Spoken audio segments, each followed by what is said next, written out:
Demetric Felton had a step on his defender.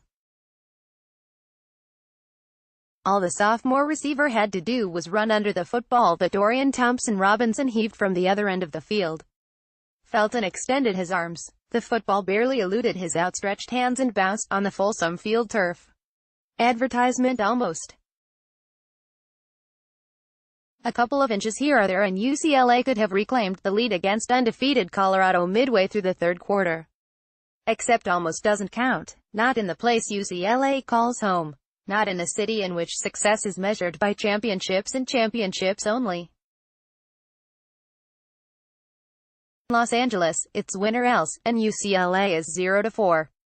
So while the Bruins offered a preview of the team they one day could become under Chip Kelly, their 38-16 defeat to undefeated Colorado on Friday night ultimately showed the enormous distance they have to cover to make themselves relevant in what has become the most competitive sports market in the country. The inches between Felton's fingertips and the football might as well be miles. UCLA comes out strong but runs out of gas late in 38-16 loss to Colorado by Ben Bolch September 28, 2018, 10:50 p.m. Kelly seems to understand this. While saying he was hopeful the Bruins were close to putting everything together, the coach cautioned, "It's not a magic switch you just flip." Die-hard UCLA fans, like the ones who traveled to Colorado and braved the 40-something degree cold here, can take pleasure over the remainder of the season in watching the kind of progress their team made in the 13 days from its previous loss. Everyone else can check back in with the Bruins next year. Los Angeles doesn't have the patience to watch a team make incremental progress, unless the team in question is the Lakers. The city demands a finished product and the Bruins aren't close to that. They could win a few games.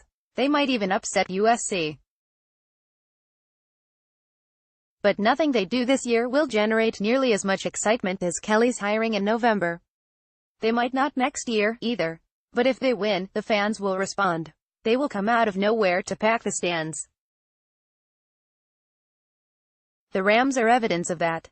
Non-factors in the market only 2 seasons ago, they are now the reason the city is counting down the days to Super Bowl 53.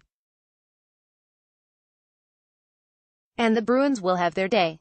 Advertisement. If the game in Colorado showed anything, it was that the UCLA faithful has a reason to believe other than Kelly's resume. These weren't the same Bruins who were embarrassed at the Rose Bowl by Fresno State nearly 2 weeks earlier. They moved the football. They passed with confidence. They blocked with force. They ran with conviction.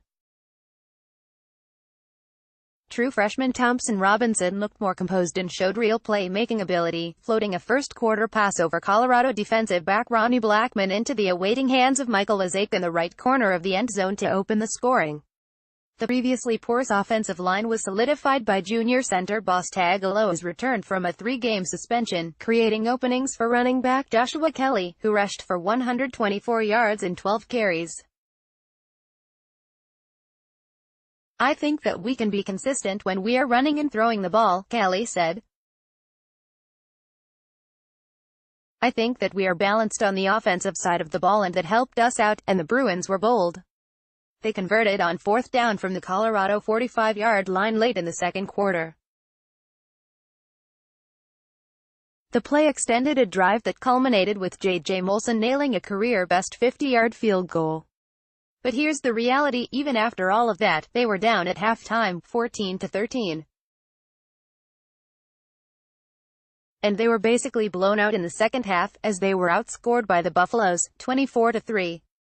Many of the Bruins are only a year or 2 removed from high school and their lack of physical maturity showed. UCLA were down. The offensive line couldn't protect Thompson-Robinson and couldn't open holes for the running backs. The defense also looked fatigued. The group's precision in the first half replaced by missed tackles. They were flagged for costly personal fouls. So rather than celebrate the first half, Kelly lamented the second. Because close isn't close enough. UCLA's journey back to prominence has just started.